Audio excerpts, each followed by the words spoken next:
Սիրելի հայրենակիցներ, ջրային ռեսուրսների կառավարման հիմնախնդիրներին անդրադարձել են բազմիցս, պարբերաբար բարձրաձայնել խնդիրները եւ առաջարկել լուծումներ։ Ստեղծվել է իրավիճակ, երբ ջրային ռեսուրսներով հարուստ Հայաստանում ունենք ահռելի քանակությամբ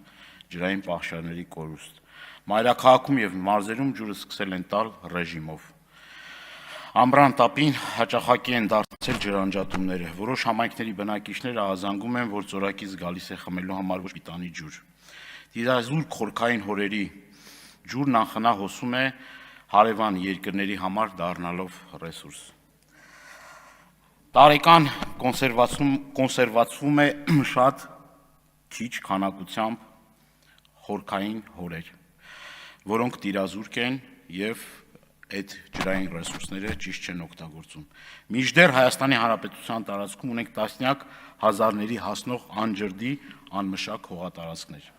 Վերջերս հարցում էի ուղարկել տարածքային կառավարման նախարարությանը ճշտելու համար արդյոք փոփոխություններ իրականացվել են այդ ահռելի հողատարածքները ոռոգելի դարձնելու համար։ Ինձ եկել է հետևյալ պատասխանը։ Օրինակ բերեմ իմ հայրենի Տավուշի մարզում պատկերը 25394 հեկտար վարելահողից ոռոգելի է ընդամենը 3690-ը։ Սա այն դեպքում, երբ նույն մեր տարածաշրջանում եւ Հայաստանի Հանրապետության տարբեր մեր մարզերում ահռելի քանակությամբ ջրեր հոսում են հարևան երկրների տարածքները եւ ի վերջո այս խնդիրները չեն լուծվում։ Սա խոսում է հետևյալ պատկերի մասին,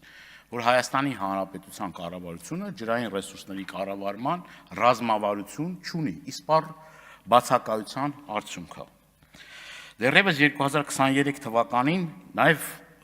բարձրաձայնել եմ Տավուշի մարզի Դեղցավան գյուղի մերձակայքում շուրջ 200 հեկտար անջրդի հողատարածքների մասին։ Գրավոր դիմել եմ տարածքային կառավարման եւ ենթակառուցվածքների նախարարությանը։ Պատասխանը ապշեցուցիչ էր։ Ոռոգումը վերականգնելու համար անհրաժեշտ խողովակների ներքին ցանցի վերազինման ուղղված ֆինանսական ծախսերի նպատակահարմարություն չկա։ Սիրելի հայրենակիցներ, սա իշխանության վերաբերմունքն է այն հարցին, որի, այսինքն ահռելի հողատարածքներ նույն նոյեմբերյանի տարածքներում, որտեղ կարող էին լինել ձիթենու այգիներ եւ այլ այգիներ, փաստացի որևէ մի ձևով, որևէ մի կերպով ցանկություն չկա այս խնդիրը լուծելու։ Ամփոփելով խոսքս, սիրելի հայրենակիցներ, ինչն է մեր առաջարկը նաեւ գյուղատնտեսության հետ կապված մեկ նախադասությամբ ամփոփեմ։ Արդարացի չէ, որ օր ու գիշեր բերք ու բարիք ստեղծող մեր հայրենակիցների աշխատանքը չի համարվում աշխատանքային ստարժ եւ մենք առաջարկել ենք եւ խոստանում ենք, որ մեր ընտրվելու պարագայում հողագործի աշխատանքը եւս համարվելու է աշխատանքային ստարժ։ Շնորհակալություն։